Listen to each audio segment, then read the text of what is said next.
welcome back. I'm the Book Guy, and I'm on a mission to help you find your next favorite book. And boy, do I have a contender for that title today.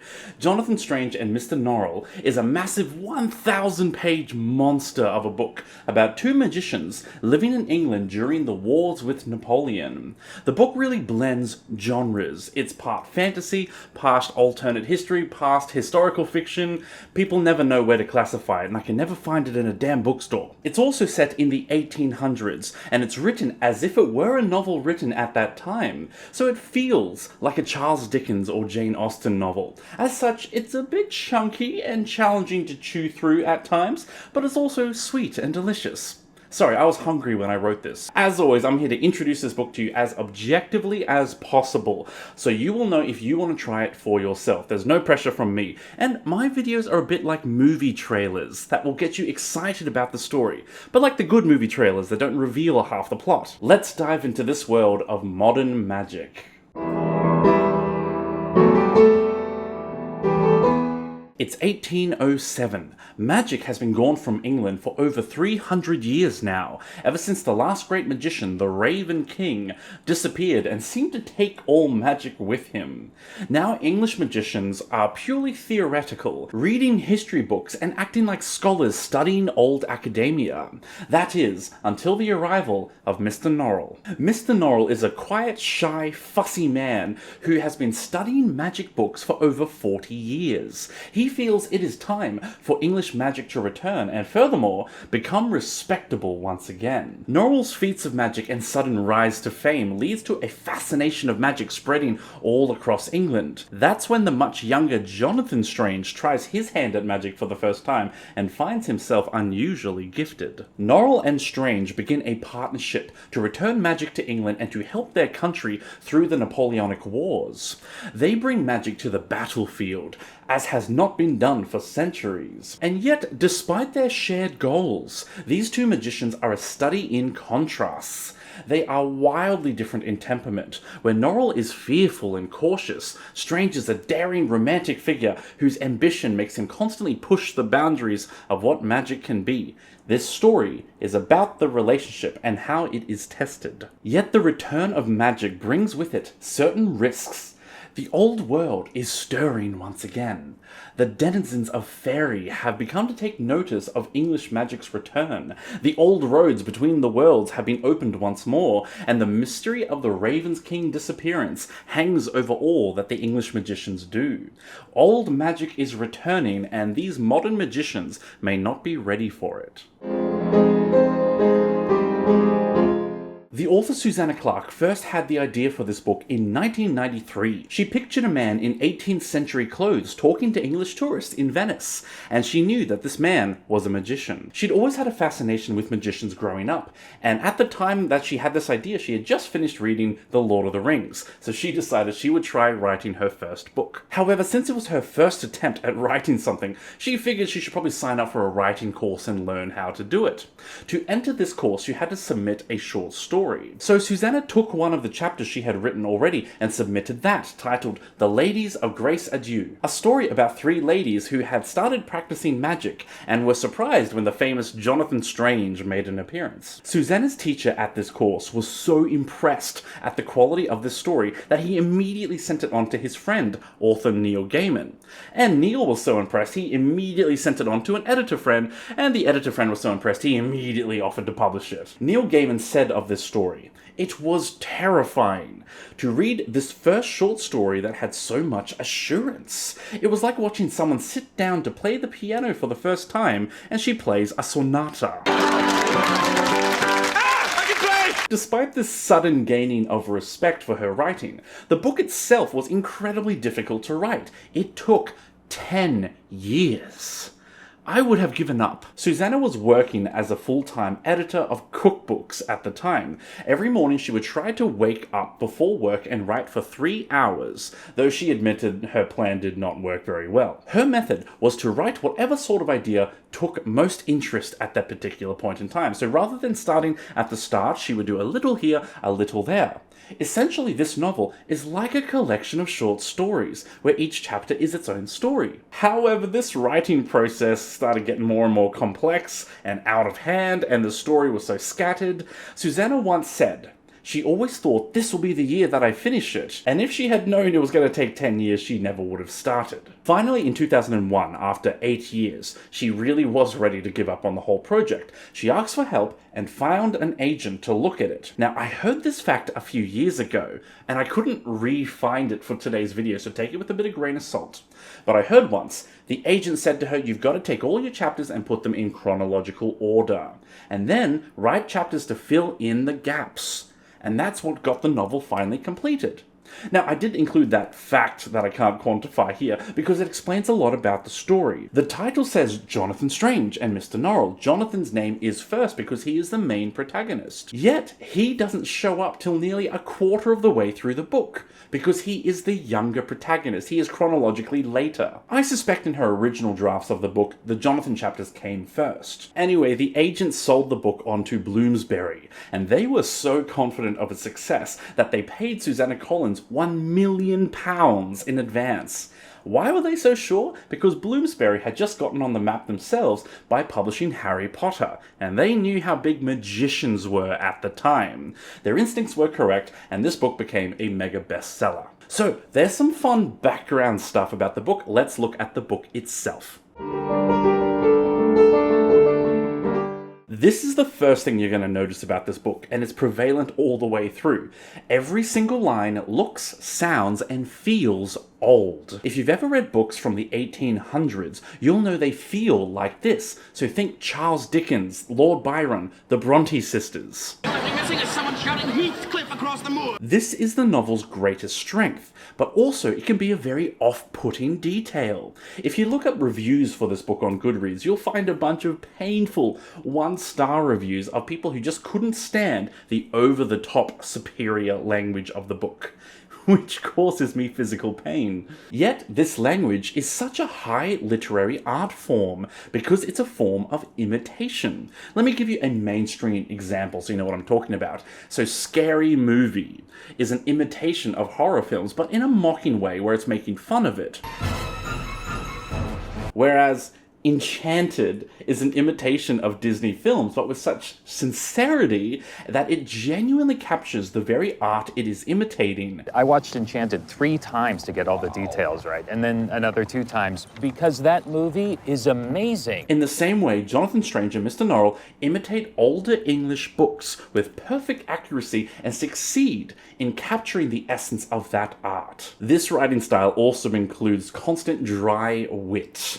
This is the soul of what makes it just feel British. So everything is sort of understated in a very clever way. So for example, an American book, generally speaking here, might use the line, he cast the magic spell at his enemies and the world shook with his power. Whereas the British would say, he cast the magic spell and figured that would get his point across. It sort of downplays the descriptions, and therefore gives it a certain power. The dry wit means that the writing is comedic and clever.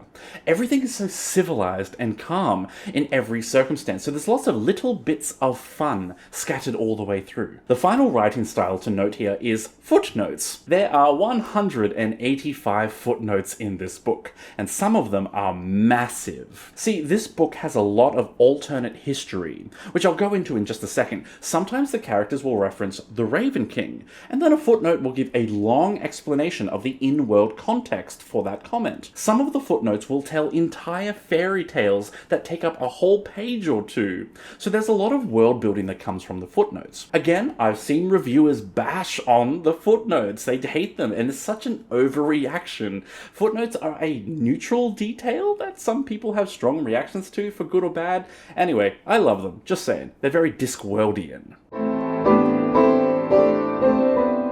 This book is an alternate history book, so it doesn't rewrite existing history so much as it writes a new magical history that exists alongside the real world. This area is a real delight for fantasy fans like myself, so I'll leave most of this unsaid, but here are a couple of key things for you. Magic in this world used to be commonplace.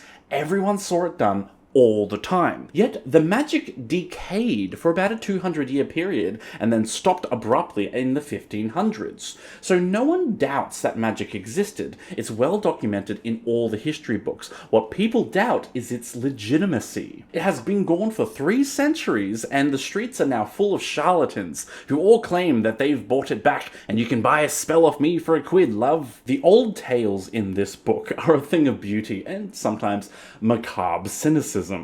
Just like our fairy tales, which often have dark and violent turns, this book is full of fictional fairy tales that are delightfully dark and twisted, again, like short stories. One key world-building detail I have to share: everyone in this world knows that fairies are real. It's well documented that the Raven King had a fairy servant, but fairies are tricky. They are obsessed with their own vanity and capable of great cruelties.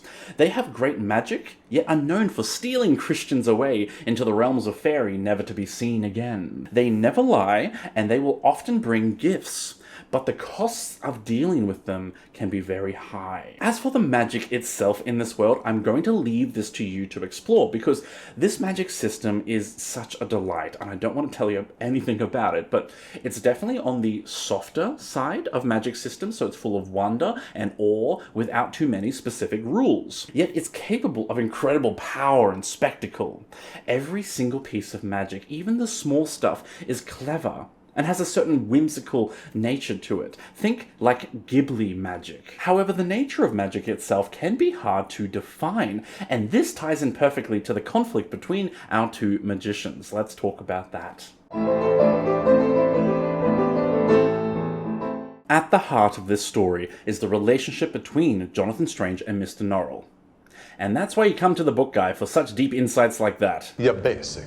We meet Gilbert Norrell first, but call him Mr. Norrell. He's more formal, rigid, and a little uptight, and very fussy. But he's also kind of lovable at times. He adores his books and would gladly read them all day without interacting with anyone. Can I get an amen? Now, I don't want to cloud your judgment here, but I think Mr. Norrell is autistic and you will never convince me otherwise. He misses social cues, he's very bad at reading people, and struggles with most human interactions. But he loves magic and he loves books. You might say they are a special interest of his. Norrell has a hard time navigating London society and advocating for the cause of magic. He accepts help from other people, yet instead finds himself surrounded by sycophants and yes-men who want to use him to rise to wealth and power themselves. Norrell also has a very clear idea of what magic should look like. He's very specific about this. It should be modern, respectable, predictable. None of that wacky, crazy stuff from the past, and definitely no dealings with fairies, and none of that what they call black magic, and no fortune telling or no card tricks and any other such nonsense. Meanwhile, Jonathan Strange is almost the opposite. He is a handsome, charming, romantic figure. He knows how to make friends and to get along with others, so he quickly gets allies in the government and in the military. Almost everyone prefers dealing with him instead of Norrell. Jonathan is also married to Arabella, and the two have a genuinely beautiful and loving relationship. However, Jonathan is very reckless. He will try new magic on a whim, even with very little practice behind him. He experiments, he invents new spells, and he has a deep fascination with all of the old magic that Norrell deems disreputable. When Norrell lives in London and works with the government, Strange volunteers to go fight Napoleon on the battlefield, where his magic is pressured to take a darker, more violent turn. So these 2 gentlemen are the focus of the story, yet there is quite a large cast of characters across 1,000 pages, and they each get their own little arc and plotline. It's quite involved, and I won't go into all of them, but I feel I must mention one. The gentleman with the thistledown hair.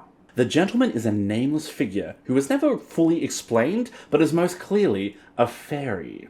He is the major antagonist of this story. He is the king of all the realms of fairy, and is an incredible magician on a whole nother level from the ancient age. This guy is obsessed with beauty. He loves beautiful things and wants to possess them. He becomes obsessed with Stephen Black, the butler of one of Mr. Norrell's government allies. The gentleman wants to make Stephen Black King of England, simply because Stephen is beautiful and has very nice manners. Yours are the most excellent manners, Stephen. I cannot emphasize enough just how terrifying the gentleman can be, especially in the TV show where he just keeps showing up and freaking haunting every scene he's in, but we'll get to that in a second. Okay, so we've got fun 18th century writing styles. We've got fairy tales and magic and two magicians. What did they spend 1,000 pages doing? Well, again, I'm gonna hold back as much as possible because the plot has a few big direction changes and surprises, but let me break it down into a few plot branches for you. Modern magic versus old magic. This is where most of the tension comes between our two magicians. This is also why I'm including this book in my theme of Flintlock February, because Flintlock is all about change between the old and the new. Norrell wants to make modern magic respectable and predictable, whereas Strange wants old magic to be wondrous and exciting. They both start publishing articles and books about their studies, and all of Britain divides into Norrellites or Strangeites. We have the Napoleonic Wars. Another reason why this is Flintlock, because we have magic on a battlefield trying to deal with musket fire and cannonballs. And while this book is British and not your cliche Hollywood story, it still has those big showdowns and spectacles. Another story branch is the prophecy of the return of the Raven King.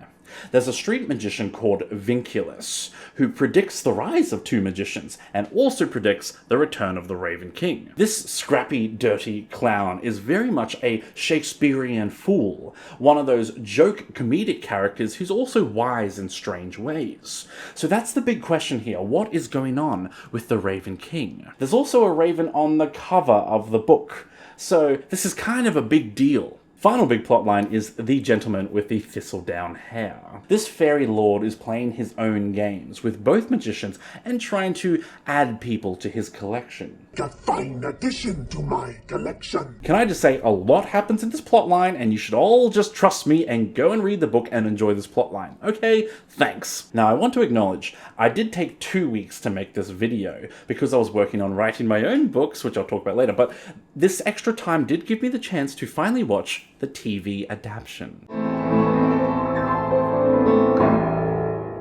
Holy crap, I freaking love this TV show. It is almost a masterclass in how to adapt books for the screen. It's so well done. So this is a 7-episode British miniseries that was done in 2015. It's one of the most faithful adaptations I've ever seen. The best part for me was just seeing Jonathan Strange and Mr Norrell brought to life. So much of the story depends on the relationship between the two characters, and the actors and the writers absolutely nailed these characters down to the smallest detail. Sheer perfection. Also, the acting quality of the entire series is insane. There are two big changes to the adaptation. One of them is with the timeline. Remember how Jonathan Strange doesn't show up to a quarter of the way through the novel? Well, in the TV series, they just forget about that. It's just the same time, okay? Another example, there is an Act 3 event in the book that is moved to Act 1 in the TV show so that that episode can end on a cliffhanger. The timeline changes actually work very smoothly. It doesn't interrupt the flow at all. The second big change is that the side characters get expanded. So this was my favorite part of the show. You see, in TV, you can't really hire a talented professional actor for 1 week's work. It's kind of rude. So many of these parts get expanded so that almost all the side characters will have a scene in every episode. A few new plot lines are written just for them. For example, some of Strange's friends in the army have extra scenes back in London during times of peace. There is one downside to expanding the side characters, and it's kind of nuanced. The whole story relies on the tension between Norrell and Strange. The tension works so beautifully because they are both sympathetic protagonists. They both have good and bad sides to them, yet when we expand on the side characters, it shifts that primary tension. Strange has a much more positive relationship with other side characters because he's more of a people person. We get lots of scenes with his wife Arabella, and the two of them genuinely have a beautiful relationship. This means we like Strange a little more. And Norrell is just kind of a dick to a lot of the side characters, especially Lady Pole. So her expanded role means we like Norrell a little less. Do you see the problem? You may disagree with me on this, but I think the novel is truly a balance between the two magicians, whereas the show slightly favors Strange. You see what you think. Are you a Norrellite or a Strangeite? It's a good topic for discussion. The only major negative of the show is that the special effects budget was clearly very small. There's plenty of magical effects, but some look better than others. They've obviously done the best they could with a very shoestring budget, and plenty of the scenes are amazing and breathtaking, but a few had me wincing. Oh, and one other big change, this story does have a little bit of dark magic, but in the book it's described with that dry wit. The darkness is understated in that British way, but in the show, well, the darkness has elements of horror to it. As a horror fan, I loved it, but I have to admit, even though it's the same event as the book, it feels different when you see it on screen. Overall, I think both the book and the TV show are a lot of fun. Before you ask, I would recommend read the book first. Though if you're having a hard time with a 1,000-page mammoth with heavy prose and fancy language, yes, you have my permission to just go enjoy the show. Susanna Clarke published a follow-up book a few years later, The Ladies of Grace Adieu and Other Stories. Now here's the thing, I'm not a big fan of short stories, so I never read this one. Yet in researching this video, I realized all of these short stories are set in the same universe as Jonathan Strange Mr Norrell. I made a grievous mistake in not reading this, so don't make my mistake, kids. From what I've researched about this book, there are 10 short stories. Many of them are actually deleted chapters from the main book that were restructured into this one. Also, The Ladies of Grace Adieu itself is that first short story that got read by Neil Gaiman. Susanna Clarke has also promised a sequel to Jonathan Strange and Mr Norrell. However, oof, you know how she took 10 years to write the first one? Well, it's now been over 20 years writing the second. I looked into this. It seems poor Susanna lives with chronic fatigue. It's the reason why she's considered a bit of a recluse and doesn't do many public appearances. She's tired all the damn time. She's also said that chronic fatigue gives her decision fatigue, where it's hard for her to make a decision about each and every sentence when she's so tired. So Susanna, we love you and we salute you in your battle to create art through adversity. Yet Susanna did take a break from writing her sequel and instead wrote this tiny novel. I'll touch on this briefly. Piranesi is about a man trapped in a labyrinth of libraries and hallways. He lives alone with wild birds and thousands of statues. Every once in a while he meets the Other, another great man who comes to the labyrinth searching for the ultimate truth to the universe. Piranesi is a servant of this Other and desires to help him map out the labyrinth and one day discover the great truth at its center. This is a beautiful novel with some really intense themes. Many people say it's a story about mental health and explores themes of identity, grief, and questioning reality. It also has an unreliable narrator who doesn't remember life outside of the labyrinth or how he got there. It's a fascinating mystery, all seen through the eyes of this wandering lost soul. This book is also criticized for being too fancy and highbrow. It's much like Jonathan Strange in that it's literary fiction of a very high art form, so it's not for everyone. But I would suggest to you, if you are not sure if you're ready for a 1,000-page monster, you may enjoy the 200-page shorter novel. Just keep in mind Piranesi is a little bit darker, less magical and fun, but it's still great writing. There is a lot of representation of race and gender in the story, but it's a little bit different than you might be used to. You see, this is an alternate history. Many authors would take the chance to rewrite history a little bit and include women in government roles or black people in leadership, more your traditional empowerment story. Yet Susanna Clarke made a deliberate choice not to change how minorities were treated at the time, and instead represented them with historical accuracy, including all of that inequality and oppression. So women are in this story, but always in domestic roles. All of the important jobs are held by men, such as government, medicine, law, etc. And women have a rough time of it. For example, there is an arranged marriage between Walter Pole and Lady Pole, where she is 19 and he's about 50. It's not actually exact what his age is, but the actor who played him was about 50 at the time. And honestly, 19 is a few years older than what was normal for arranged marriages at that time. The character Stephen Black is a butler, yet he's only a tiny step above slave. His mother was a slave in Jamaica, and Stephen was born on a slave ship. He has many lines of dialogue about the stark reality of his position. My skin means that any man may strike me in a public place and never fear the consequence. It's also worth noting, while the book does talk about slavery with unflinching dedication, the TV show actually goes a step further. We see a vision of Stephen's birth. It's a scene of a slave ship with black people chained up and naked while a woman screams in childbirth. A slaver steps in to seize the baby and drag the mother's body away to be thrown overboard. I won't lie, after I watched this scene, I had to stop and kind of compose myself for a little bit. The show does not shy away from the sheer horror and brutality of the reality of the past. So I think there's a lot to be said for this type of representation. Normally, representation is a celebration of the diversity of the human race and meant to empower people from different backgrounds. Yet it's also important to remember the historical oppression experienced by real people, because ultimately, representation is not about ticking a box. It's about humanizing other people and teaching us to see humanity in all people. So that's exactly what we see here, just in a different method than we are used to.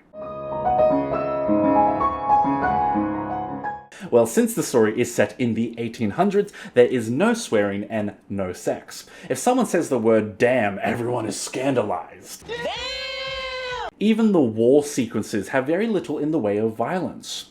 But what we do have in this book is just a wee tiny little bit of light horror. There are some creepy parts, largely to do with the realms of fairy or darker magics. There are curses, episodes of madness and lunacy, and speaking to the dead. This part of the story is understated in the book, which kind of adds to the creep factor. Imagine describing something scary, but without going into too much detail. It's a bit like... Ugh. Yet again, the TV show, though, really leans into some of those scarier sequences. It's never at a point where it should come with a warning label of horror sequences, but I do feel like I should give you a heads up that some of it can be a bit startling. Perhaps this is a strange question to ask of a one-book series, but it's a big book, and there's also talk of a sequel, so does that mean this story is unfinished? I would say it's worth reading the whole book. The whole story is good, especially though the final climactic sequence. That's where the big magics and all the foreshadowing comes to its head. As for the sequel, I honestly didn't even know there was even talk of one until I started researching for this video. As it stands, you don't need a sequel. Yes, there are some things left open, and honestly, when I heard about Piranesi, I was like, oh, I hope it's a sequel. But this one book will leave you satisfied at the end. So I hope that's enough info to help you decide if you want to try Jonathan Strange and Mr Norrell. I hope you do try, and keep in mind, if you do try and get stuck halfway through this big fat book, you have my permission to jump over to the TV show. But good luck and happy reading. Thank you everyone for your patience while I made this video. I had to take 2 weeks to make this one because I'm also busy writing a book. I'll do an update on that soon because a lot's happening there. It's really cool. I've still got 2 more videos I want to do for Flintlock February, and we're going to well and truly run into March, but don't worry about it, it's cool. We're doing Gentleman's Bastards and Lightbringer. I hope to see you there for those videos. If you want to support the work I'm doing, I have a shop, I have a Patreon. Either is good if you want to say thank you. Otherwise, please leave a comment, that will boost this video. You can like and subscribe and do that stuff, and I hope you enjoy a good book today. Bye everyone!